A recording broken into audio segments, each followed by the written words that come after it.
Jai Shri Ram, welcome all of you all for our regular weekly Wednesday evening Ramayan class. And we are reading from the Valmiki Ramayan, shloka by shloka, because then only we can understand the secrets, the hidden jewels of the Ramayana. So we're starting with the Sarga 6 of the Balkand. Request Damini Mataji, please read the translation. Shloka Yes, 1. Master. Yeah. King Dashrata possessed all the qualities which should be present in a great monarch. He was the knower of the Vedas, far-sighted, lustrous, dear to his subjects, and the greatest chariot warrior in the Ikshvaku dynasty. He controlled the entire world, performed fire sacrifices, and strictly followed dharma. He was a great kingly sage. Although he had accumulated lots of wealth, King Dashrata had completely conquered his senses. He was famous in the three worlds as he was friendly, powerful, and a killer of his enemies. He would be compared with Indra or Kubera for his wealth and like the splendorous Manu for protecting the world. So in this shloka 1 to 4, there's a total 4 shlokas. It gives a big detail about how King Dashrath was, or rather, the kings of those days were. What were the qualities which were required to be present in a human being before he becomes a king? People generally know. Prabhupada says it's demon crazy. It's not democracy. It's demon crazy. Somebody just takes up an issue and tries to woo the people, and the people vote him to power. Fine, good, great. But that's not the actual quality of a ruler. A ruler means the first quality, which is very rightly highlighted. He was knower of the Vedas, far-sighted, illustrious, and dear to the subjects, and the greatest chariot warrior in the Ishkwaku dynasty. Now let's understand. Knower of the Vedas. What is the use of knowing the Vedas? Why should a monarch or the king or the ruler should know the Vedas? Because if he himself doesn't know the Vedas, how will he live and how will he make the people live? Unless and until he himself doesn't have the knowledge, like, if parents themselves are uncultured, getting up in wrong hours, sleeping in wrong hours, eating and drinking and smoking unwanted things, what do you expect the children to learn from that? The parents have to set up a true example, set up certain standards which the child can follow. Today, why we are seeing the society in a very bad state? The reason is not all, but many are in a very, very, very wrong way of upbringing, because they themselves, the parents themselves, are living wrong, just like animals. So that is why, first and foremost, the king means he should be knower of Vedas. He should be farsighted. You should not think about small, petty, temporary benefits. You should see for farsighted with respect to protection, with respect to benefits. In every way, he should be farsighted. Lustrous. Lustrous matlab, acha chamakna chahiye. He should be lustrous means he should be lustrous with knowledge. And then he should be dear to the people. And one cannot become dear to a people by giving freebies. Please understand this. One has to be dear to the people by really taking loving care of them. If one doesn't take loving care of those people, he cannot become truly dearer to them. And of course, he was having some extra skill. As a charioteer, no one could beat him, the entire Ikshvaku dynasty. He controls the entire world, performed fire sacrifices. What is the meaning of performed fire sacrifices? If he is performing fire sacrifice, means he is giving lot of dana punya. Secondly, he is following dharma. That is why it is said he was performing fire sacrifices and strictly followed dharma. Only a follower of dharma can do fire sacrifices. Otherwise, he cannot. Uh, he was a great kingly sage, Rajarishi. Although he had accumulated a lot of wealth, King Dashratha had completely conquered his senses. Two opposite things. जिसके पास पैसा ज्यादा आ जाता है, what will the person do? With excess money, a person can only do sense gratification or indulge in wrong activities. You need some money to eat your bread, daily bread, whatever you call it, dal, chawal, roti, sabji, or might be pulao, might be some paneer ki sabji, some costly sabjis, broccoli ki sabji, and this sabji and that sabji. Okay, supposed to be as per common man standard, supposed to be a little costlier. But after eating all that, eating costly fruits, costly dry fruits, everything, whereas what we call it as big, what will happen if he is left with excess and excess and excess of money? And that too is compared with Kubera. That much of wealth he has got. So what would a man do? Generally do? Itna paisa hai, karoon kya? Chalo, let me spend it for sense gratification. And in that process, a person slowly involves himself in breaking the four regulative principles. You cannot eat more than 2 rotis, or might be 4 rotis. You can't eat more than a cup of rice. You cannot eat more than 2 spoons or 4 spoons of vegetable. Then what are you going to eat? After that, the excess money will definitely go into wrong spending. However, one who follows dharma, one who is following religious activities, one who knows the Vedas, in spite of having all this money, will not get carried away. In fact, he will be having his senses under his control. That means he is a true warrior, a true hero. A true hero is not one who is carried away with his senses. If you remember, I still remember when I was in small kid, I used to watch many movies. So we had a new TV in our house, way back in the mid-70s. So the best part was the hero, whenever he used to be offered liquor, he used to say, "Main sharab nahi pita." That was a definition of a hero. That I do not get carried away with my senses, or rather, I don't indulge myself in wrong activities. And today, I don't know, but I've been given to understand it's horrible. It's the opposite. The hero is the one who's supposed to have all the Sarvaguna Sampanna qualities: drinking, smoking, gambling, all that. So, point I would like to emphasize over here is being a king means he has to be a virtuous person. He has to be a righteous person. And to become virtuous and righteous, one should know dharma, which can be known only through the. Please continue. The truth-abiding king, Dashratha, strictly followed the principles of Dharma, Artha, Kama. Like Indra maintained his heaven from Amravati, King Dashrath maintained and ruled his kingdom from the city of Ayodhya. Explanation? Please read the explanation here. Yeah.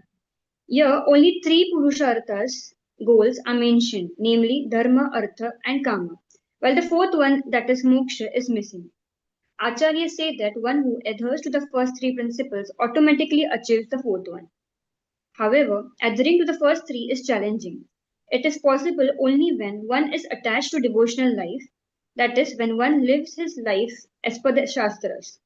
It is just as one lives his life as per the government rules, immaterial of whether he likes the rules or not. If one tries to live a life by breaking the rules laid down by the government, then one is punished as per the law. Similarly, the Shastras also give us certain rules or guidelines by which one can be happy. One who strictly follows and lives a life as per the Vedas after death attains the heavenly kingdom. However, this is the first stage of devotional service called Karma Kanda. People generally get stuck in this level itself, but a pure devotee attains a higher level where he does not desire or expect any material benefits for his devotional service. We should be aware that we all are souls, which are a part and parcel of the Supreme God. Our prime dharma is to serve the Supreme God. With that goal, when one does devotion and leads a devotional life, he easily gets moksha or liberation at the end of his life. So here, this sloka very clearly says that he was following, King Dasharatha was following the three principles: dharma, artha, kama. It doesn't mention about moksha. What does this mean? It clearly says one who follows dharma, then he knows what is the right artha for him. Artha means benefit. Now, what is dharma? Dharma means following his various duties, including spiritual duties. Generally, we get stuck with, I'm a good son, I'm a good husband, I'm a good wife, I'm a good citizen, I'm a good employee. Good. But you got to do your spiritual duties also. That is why Lord is mentioning, Valmiki ji is mentioning very clearly that he was following three Purusharth dharma. When you are following dharma, then you know what is your actual benefit, artha. And what is your actual benefit? That you should just stick to your rules and regulations.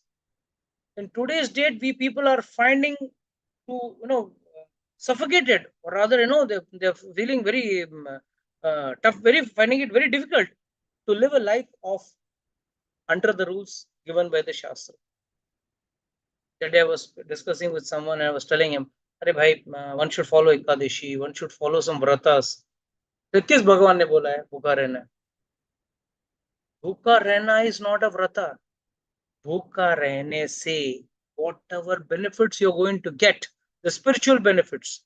Because vrata means fasting on a specific day for a specific purpose in a specific manner.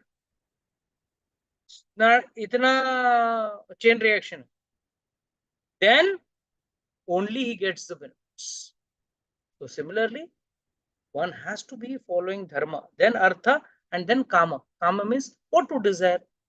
Desire not worldly things, but spiritual things.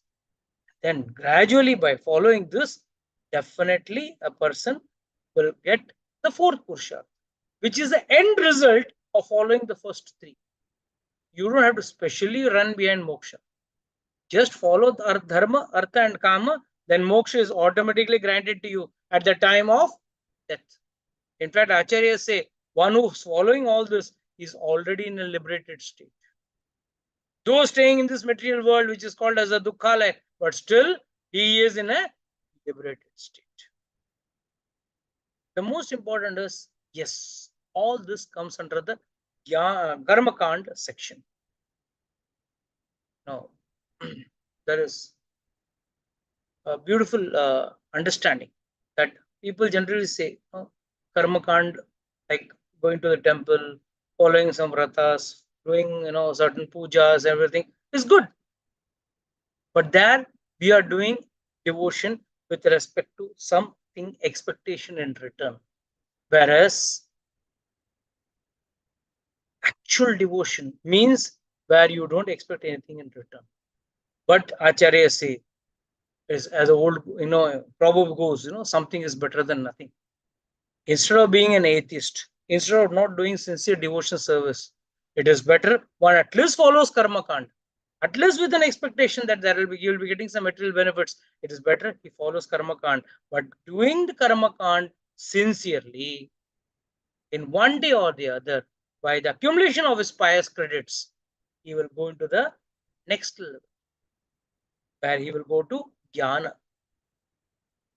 Slowly he will go to jnana, then dhyana, then vijnana. Slowly he will go on higher, higher, higher. So that is why the prime duty of a person should be following the dharma. At no stage of his life, one should give up dharma. Even Lord Ramchandraji, when he was asked to go to the forest, he just followed dharma because his dharma was to follow his father's instruction, immaterial of whether it was right or wrong. Though there were a lot of hidden reasons. One may say, yes, Lord had planned to go to the forest. Otherwise, if he doesn't go, how will he kill the Rakshasas? Yes, it is true. But the whole planning was done in a way that Ramchandraji establishes dharma by showing in under any conditions, I'll follow my father's instruction. And at the same time, at this other end, he has also gone to the forest, fulfilled the desire and wishes of the devatas by killing all the. So, continue. In that city, all men were happy, virtuous, highly knowledgeable, and not greedy, as they were satisfied with their wealth. They would speak only the truth. This is Explanation? very important. Yeah. I'll just Yeah. take a little and then you can read the explanation. Okay. Men were happy and virtuous. So, what is the meaning of happy and virtuous? And why these two are together? Only a virtuous person can find happiness. And one who is happy and virtuous, it is an understanding that that person has to be satisfied. Why people are not happy? Because they're not satisfied.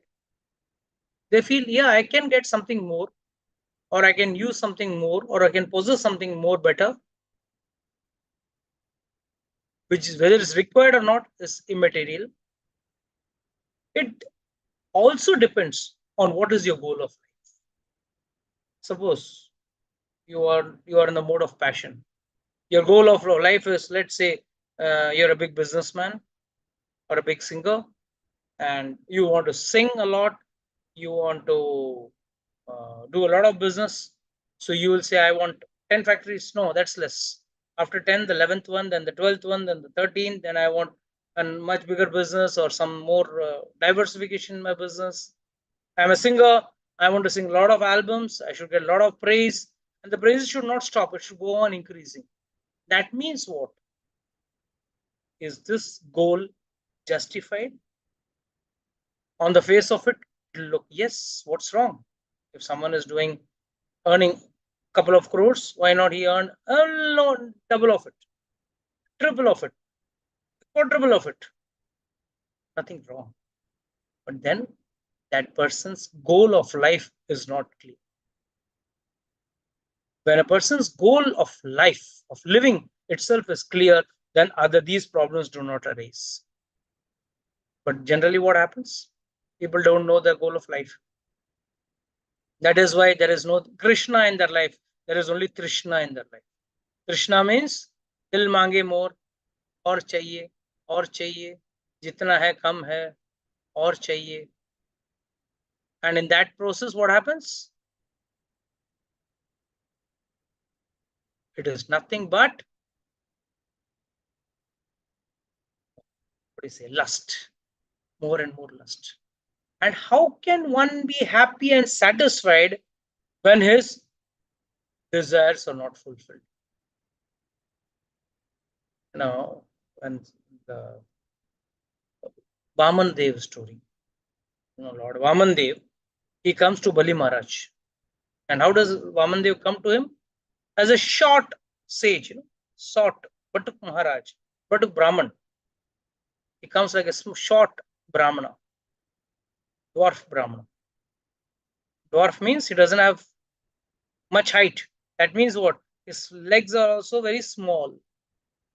And he goes and asks Bali Maharaj. Bali Maharaj says, what do you want? Tell me, I can give you whatever you want. I am the king of the three worlds. I will offer you whatever you want. Immediately he asks Bali Maharaj, give me 3 steps of land.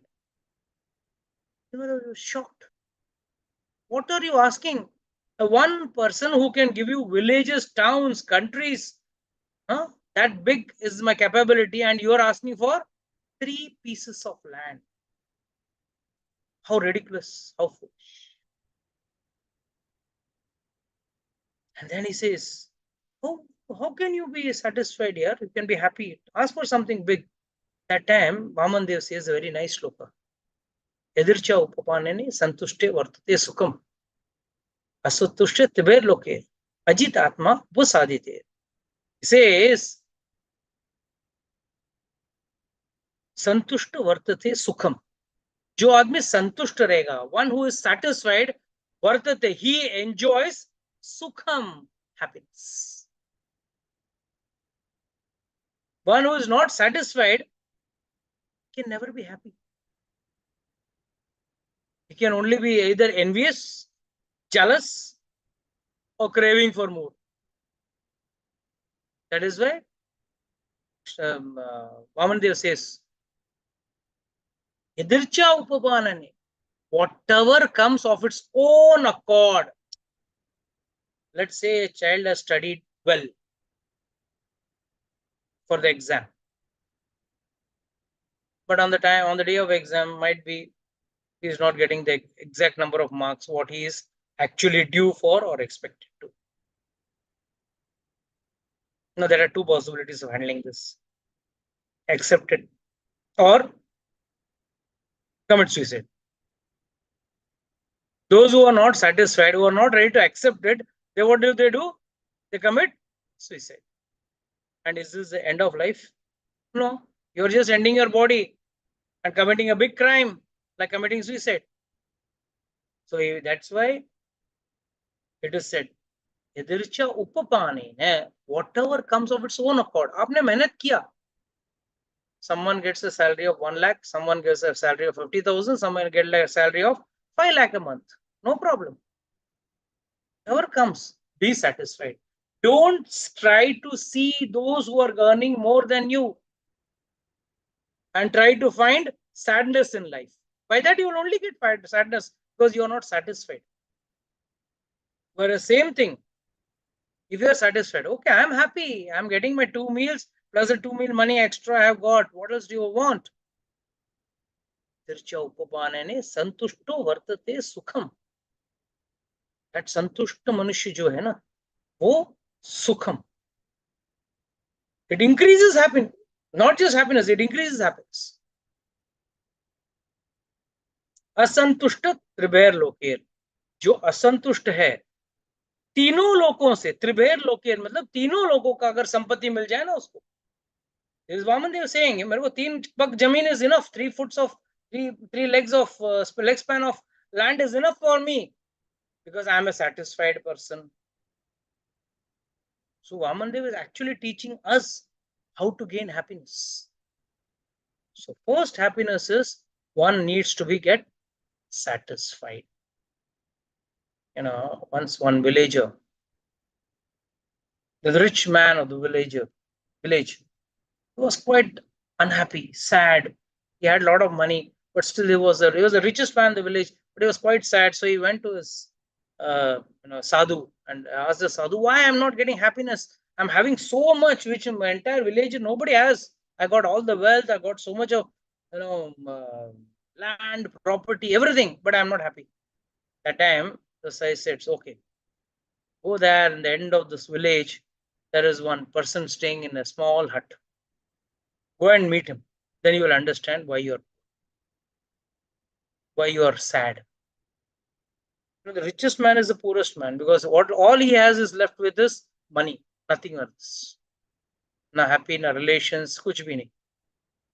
So immediately he goes there, and there he sees that so-called man, poor man, he used to earn 4 rupees a day. With 1 rupee, he used to do dharma. 1 rupee he used to give to the temple. 1 rupee he used to give to his wife to feed his wife and children. And 1 rupee he used to get things what he wanted. So he was happy. He said, when I am getting all this fulfilled, why should I worry? Why should I be sad? That time the rich man realized the reason why he was not happy is he did not do dharma. He did not do devotion. So many rich people come and say, oh sir, we will give a lot of donation. We will give lakhs of rupees donation. And I think we should be happy. No, you cannot be. Giving donation, giving dan is just one pious credit giving activity. एक पुण्य का काम है, करो, अच्छी बात है, थोड़ा नहीं ज्यादा करो, बट वो पुण्य का कार्य करके क्या फायदा? when you are not at all doing devotional service. So satisfaction is the first answer, or rather the keyhole to success of happiness. If you want to be happy, learn to be successful, learn to be satisfied. Please read the explanation. The secret formula of being happy is revealed in this verse. People at large are generally hankering for more and more and not satisfied with what they possess. Many may have a lot of wealth, but still they are unhappy because they want name, fame, and recognition. Hardly do people understand that all that they desire throughout their life and strive for till the last moment will be taken away from them at the time of death. Rather than living an unhappy life, one can make their life joyful, like citizens of Ayodhya. One should be satisfied with what they possess, thinking that by the mercy of Lord, he is having more than what he deserves. It is said that people generally spend their whole life collecting things which they must leave at the time of death. However, do they put any effort into collecting something that can be taken along with them at the time of death? This is possible only when one lives life as per the Shastras under the guidance of a true Guru. So first, let's strive to accumulate things which we can carry with us at the time of death. And what carries with us is only our karmas. And if you see, open the karma bag and see, most of the time it is bad karmas. Seldom it is good karmas. ज़्यादा करके हमारे पास bad karmas ही होते. So I'll tell you one true story.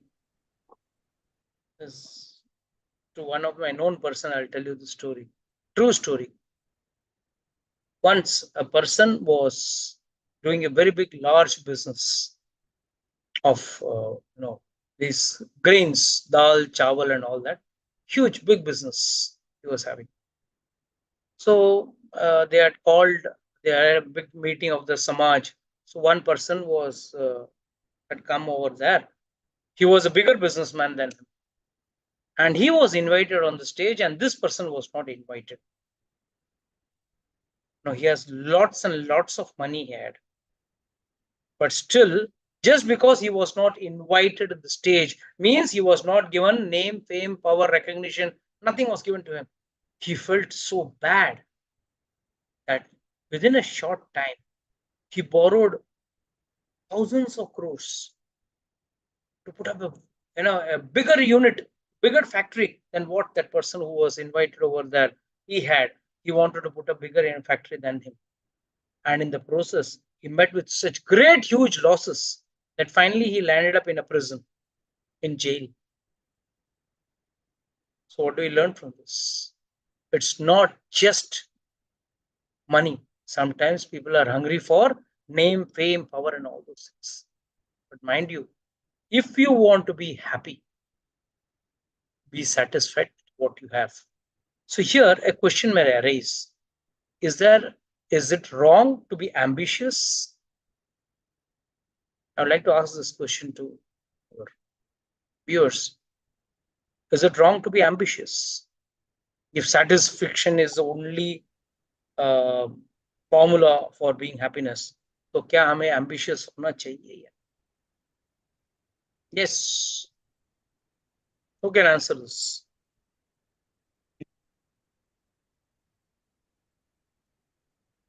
Hare Krishna Prabhuji. Yes, ma'am. I would like to try. Please. It is not wrong to be ambitious. I feel that the ambition should not be by following a wrong path.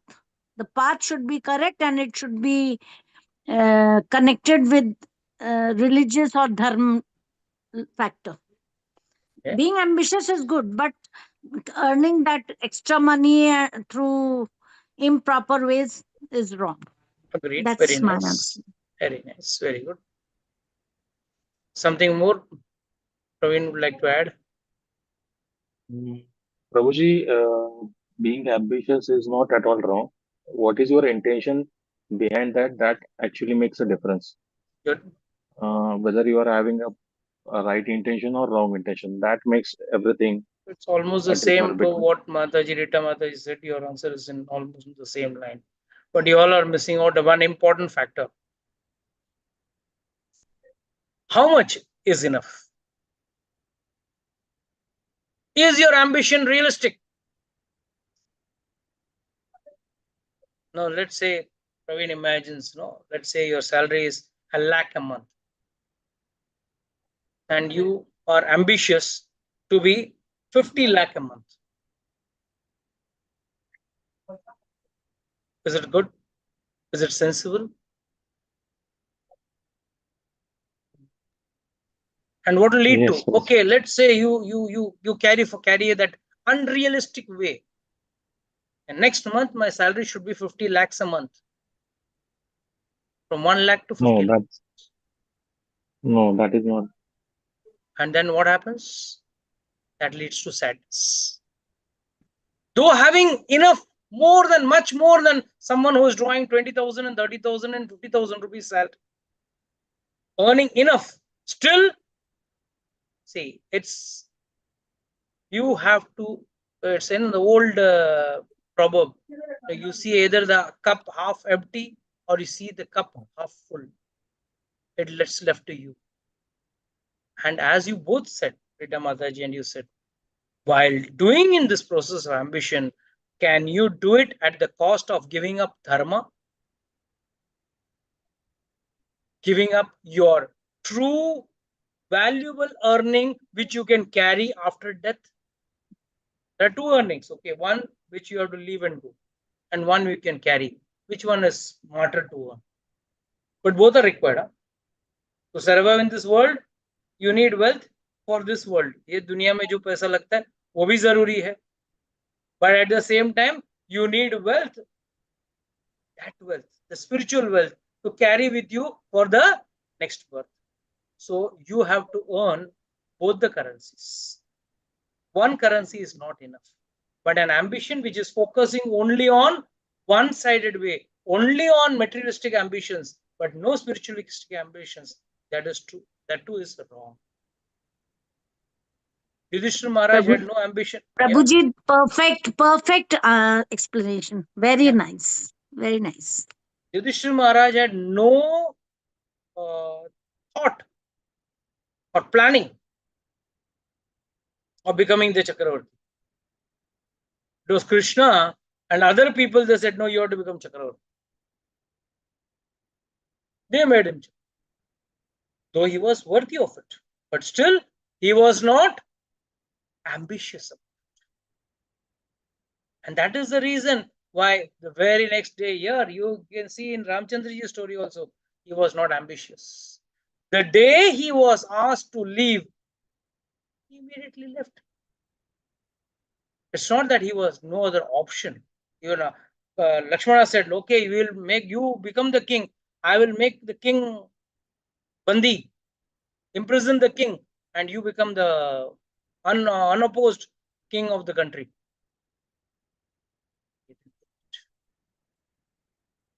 Because he was following dharma. So the bottom line of reading the entire Ramayana, one should learn that dharma is the foremost. Giving up that dharma for earning money, for wrongly enjoying things, wrong ambitions, everything is prohibited. The reason? Life is too short for us. You live for 75 years. In 75 years, first 25 years has gone the dogs. पढ़ने में निकल गई पूरी जिंदगी, आधी जिंदगी पढ़ने में निकल गई. Then you are left with 50 years. In 50 years, last after 70 or 60, your life is like as good as a vegetable. So you're less living on some support or something. So that little 25, 30 years of life, in that you got to, make your money, have your family, keep your family happy, have your children, get married, get children, then make them big and get them married and all the other stuff. And the whole rush. Was God involved in your life? If not, you are a fool. And if yes, you are an intelligent person. क्यों? ये सब कर रहे थे बच्चे को खुश करने के लिए, माँ बाप को खुश करने के लिए। एंड माइंड यू, ना कभी बच्चा खुश होगा ना माँ बाप खुश होगा। That is the best part. Whatever you do for the kid, then the kid will ask you, what did you do? This was your duty. The parents also say, this was your duty. But God will never ask, have you done your duty towards me? That is the best part of God. God is neutral. He gives you the free will. He is sitting quietly. He is not asking you, तूने मेरे लिए क्या किया भाई? In fact, Lord says, हाँ, तू एक बार राम राम बोला, तू एक बार मेरे मंदिर में आया था. Oh, I'll give you points for that. I'll give you pious credits for it. So that is the best part of it. So that is the reason why we have to understand that satisfaction is one of the key of happiness. Yes. Next verse. The people in that city of Ayodhya never had less accumulation of wealth. Rarely was there any householder who did not earn any money, or who did not have any cows, horses, wealth, or grains. Continue. In Ayodhya, never could you see a person who was lusty, miserly, or cruel. There was just a single person in Ayodhya who was not a scholar or devoid of scriptural knowledge. There were no atheists in Ayodhya. Again, if you want a good society, or you want the people to be happy, sensible, not lusty, not miserly or cruel, only secret is he should be having scriptural knowledge. The problem, another trick, another catch in spiritual knowledge is that person who has got scriptural knowledge may learn it, but it has to be learned through a proper guru. And lifelong, he should be connected to a guru. The reason is many a times, a person, though knowing all the Shastra, gets bewildered because of three modes of nature. And at that time, when he is following a guru who is guiding him at every walk and turn of life, for him, life is success. That is why in Ayodhya, why you could see two contradictory qualities you are seeing in the earlier verse and this verse. Never had less accumulation of wealth. काफी पैसा था. There are lots of wealth, but they were never miserly. पैसा है फिर भी खर्चा नहीं करें, ऐसा नहीं. They were never miserly. They were never lusty. And rarely there was a householder who did not earn any money, or did they have any cows, horses, wealth, or grain. But never could you find a person who was lusty, miserly, or cruel, because they were, none of them were not a scholar or devoid of scriptural knowledge. So जीवन में याद रखना, शास्त्र knowledge और वैदिक knowledge होना बहुत जरूरी. It is one of the most important thing which one should possess or carry with. Scriptural knowledge. We are seeing people in today's date having very high materialistic degrees. High, good, very good. Respect. We adore them. But along with that, an intelligent and smart person is one who carries both spiritual as well as materialistic knowledge. Please read the purpose. A lustful, miserly, and cruel man can hardly have any inclination towards God. The life of such an ungodly person is of no use. In the Mahabharata, it is stated that आहार निद्या भय मैथुन च समध्याय पशुभिन समान पशुभिन नराणाम. It is said, ahar, nidra, bhaya, maithun. These are common in all humans and animals. Pashu and nara, both, this is common. Then what makes you human? Dharma ही तेसाम अधिक विशेषो. जो जिसके जीवन में धर्म है वो अधिक विशेष है. Dharmahin Pashubhin Saman. Minus dharma, that person is as good as animal. So please get this very clear. This Mahabharata states this shloka. Ki bhai, eating, sleeping, mating, defending. Usually materialistic people are focused on these things. I eat the best food. I sleep in the best house. I travel in the best car. Eating, sleeping, mating. I want to have the best wife or the I can spend lavish marriages and I can have a couple of wives. And last but not the least, defend. I have got the power. I can defend myself. I'll have a lot of bodyguards to save me, but they can only bodyguard your body, not your soul. Your body can be guarded, but one day or the other, your soul will leave this body. One day or the other, you will go old and die. But that time, all these things what you had, these materialistic things, because अगर ये चार चीज में ही अगर जीवन पूरा निकल गया, then you are no less than an animal. Dharmahin Pashubhin Saman. You are as good as an animal. So what is that dharma? Dharma adhik vishesho. So what was adhik dharma? Dharma का मतलब क्या है? Do your duties as per the Shastra. And उसमें सबसे बड़ा duty कौन सा है? Duty towards whom? God. God. That is the most important thing. So कभी भगवान का हाथ मत छोड़ो, भगवान का साथ मत छोड़ो. बाकी आपका लाइफ पार्टनर का हाथ पकड़ो, बच्चे का हाथ पकड़ो, माता पिता का हाथ पकड़ो, सब पकड़ के रखो, अगर एक हाथ भगवान को भी. Please continue. Eating, sleeping, fearing, and producing children are common habits between human beings and animals. The only additional important quality of a human being is dharma, which is not seen in animals. Devoid of dharma, when a person is only busy in the above four animalistic activities, then he is like an animal. The word dharma is usually misinterpreted as religion.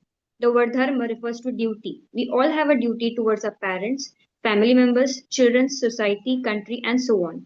But what about a duty towards the Supreme God? We all have a temporary relations with our friends and relatives, which will end the minute we die. And when we take birth again, we get a new body and a new set of relatives and friends. In this material world, as long as we are in this present material body, we have our obligations and commitments to all of them. But what about our duty and commitment towards the Supreme God? With God, we have a permanent relationship that does not change with every birth, as we all are His part and parcel. Do we not owe any responsibilities and duties to God? So, dharma means executing our duties, obligations, and responsibilities towards God along with our worldly duties. Atheists are generally defined as non believers in the existence of God. Nowadays, it has become a fashion to be called an atheist. Such people are the biggest fools because facts do not change with one's beliefs. What will you call a person who does not believe in the existence of the government and consider himself to be the king? The thought process of such a person or a group of persons does not change the facts. In all cases, there is a governing body called government, and one must live as per the laws laid down by the government. Even after seeing the creation of God everywhere, surviving on all his resources like water, air, and so on, only a fool would deride the existence of God. Hence, the prosperity of Ayodhya was due to a virtuous king and his subjects who lived as per dharma. So remember, you have a king who is steadfast in dharma, but the people are not steadfast in dharma. It is of no use. Vice versa, the king does not believe in God, is not a God believer, is a atheist, or you can call him as not doing his dharma, and all the subjects are very much dharmic, very, very good followers of dharma. Then also, a society cannot be happy. So if you want, this is the secret of why Ayodhya was happy. Ayodhya was happy because both the ruler as well as the subjects were both equally involved in dharma. For them, the foremost thing was duty. Duty as per the Shastra, as given by the scriptures. Scriptures guide you. And the minute you live a life as per the guidance of the scripture, you yourself will feel happy and satisfied. The reason why we are finding it very funny to hear, because we have never lived a life as the scriptures. We always give an excuse. ठीक है, practical नहीं. Practical नहीं. Okay. When there are so many things in life which are not practical, but we adapt ourselves to that, why can't we adapt this also in our life? I do not ask you all to discard the other aspects of life, but I ask you to inculcate even devotion in your life along with other things which are equally important from our day-to-day activities. Okay, this I would like to close today's session.